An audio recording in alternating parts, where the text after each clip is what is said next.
చూస్ country delight, live better. ఇప్పుడే country delight యాప్ని download చేసుకోండి. ప్రస్తుతానికైతే నేను మంగనపూడి బీచ్ దగ్గర ఉన్నాను. మంగనపూడి బీచ్ దగ్గర పరిస్థితిని ఒక్కసారి చూడండి. అలల ఉధృతి ఎలా ఉందో ఒకసారి చూడొచ్చు.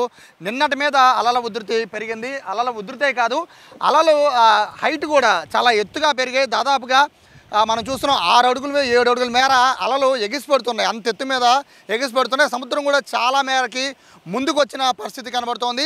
నిన్న మనం ఇక్కడి నుంచి చూపించిన ఏదైతే కవరేజ్ చూపించామో, నిన్నటి కవరేజ్ అది చాలా దూరంగా మనం చూపించిన కవరేజ్ అక్కడి నుంచి చూపించాము. బట్ ఇక్కడికి అంటే దాదాపుగా తీర ప్రాంతం ఇక్కడ అంతా కూడా మొత్తం తీర ప్రాంతం మొత్తం కూడా కేవలం బీచ్ అనే కాదు, మొత్తం బాపట్ల నుంచి మొదలుపెట్టుకుని కాకినాడ తీర ప్రాంతం మొత్తం కూడా సముద్రం పూర్తిగా ముందుకు వచ్చేసిన పరిస్థితి కనబడుతోంది. అలల ఉధృతి అనేది బాగా పెరిగిపోయింది. తుఫాను ముందు అలల ఉధృతి ఇదే విధంగా ఉంటుంది. కానీ ఈ ఏదైతే మోంతా తుఫాను ఉందో ఈ ప్రభావం చాలా నెమ్మదిగా కదులుతూ తుఫాను వస్తుంది.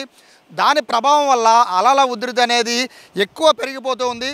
సాధారణంగా మామూలు రోజుల్లో బీచ్ దగ్గరికి పర్యాటకులు రెగ్యులర్గా వస్తూ ఉంటారు. కానీ ఈ 3-4 రోజులు పూర్తిగా పర్యాటకులను కూడా ఆపేశారు. ప్రధాన రీజన్ ఈ బీచ్ దగ్గరికి వస్తే ప్రమాదం ఎంత డేంజర్గా ఇక్కడ సిచ్యువేషన్ ఉందో అర్థం చేసుకోవచ్చు. జస్ట్ మనం ఇక్కడ నిలబడితే చాలు, ఇక్కడ నిలబడితేనే మొత్తం అంతా హోరుగాలి భయంకరంగా వీస్తుంది. దాంతోపాటు అలల సౌండ్ కూడా చాలా దారుణంగా ఉంది. ఇటువంటి పరిస్థితుల్లో ప్రస్తుతం తుఫాను తీరం దాటే సమయంలో ఇటువంటి ప్రభావం ఎక్కువ కనబడుతుంది. తుఫాను దాటేటప్పుడు మాత్రం ఈ అలల ఉధృతి ఇంకా పెరిగిపోతుంది. దాదాపుగా అంటే ఇక్కడ నుంచి చూసుకుంటే దాదాపుగా ఒకసారి మన ప్రస్తుతం కెమెరా పర్సన్ వినయ్ మీకు విజువల్స్లో మీకు చూపిస్తున్నారు. ఇక్కడ నుంచి చూస్తే సముద్ర తీరం అంటే ఇంకా ప్రస్తుతానికి ఇంకా ముందుకు వచ్చి దాదాపుగా ఇక్కడ మనకు కనబడుతున్న కొబ్బరి చెట్ల వరకు కూడా వచ్చేసే అవకాశం ఉంటుంది. అంటే ఈ ఏరియా మొత్తాన్ని ఇంత ముందుకి సముద్రం వచ్చే అవకాశం కనబడుతుంది. దాదాపుగా ఇక్కడ చూడొచ్చు అలల ఎండింగ్ దాదాపుగా ఎంత ముందుకు వచ్చేసాయో కూడా చూడవచ్చు. అంటే తుఫాను ప్రభావం ఏ రేంజ్లో ఉందని చెప్పడానికి బెస్ట్ ఎగ్జాంపుల్ మాత్రమే. సముద్రం ఆటుపోట్లను బేస్ చేసుకునే తుఫాను ప్రభావం అనేది అంచనా వేస్తూ ఉంటారు. సో నిన్నటి నుంచి కూడా ఇదే విధమైన జోరు కొనసాగుతూ ఉన్న అలల ఉధృతి కంటిన్యూ అవుతుంది. కానీ అలల హైట్ అనేది నిన్నటి మీద ఇంకాస్త ఎక్కువగా పెరిగింది.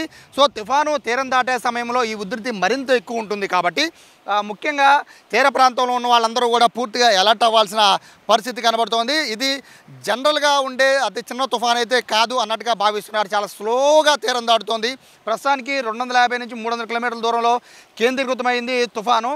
కానీ ఇక్కడ పరిస్థితి చూస్తుంటే మాత్రం ఖచ్చితంగా తీరం దాటాక మాత్రం గట్టిగానే దాని ప్రభావం ఉండేలాగా కనబడుతోంది. అది మోస్ట్లీ కాకినాడ, యానం అక్కడ మధ్యలోనే తీరం దాటే అవకాశం కనబడుతున్న నేపథ్యంలో మచిలీపట్నానికి, బాపట్లకి భారీగా వర్ష సూచన వచ్చే వర్షం కూడా కాదు, అది ఒక విధంగా చెప్పాలంటే ఒక పెద్ద తుఫాను వచ్చేటప్పుడు వచ్చే ఒక భారీ వర్షం ఉంటుంది.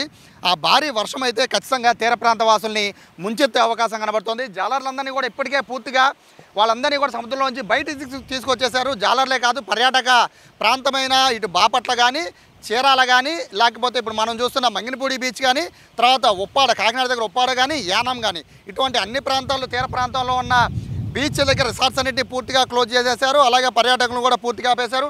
మత్స్యకారులని ఆపేశారు. తీర ప్రాంత వాసుల్ని తరలించేశారు.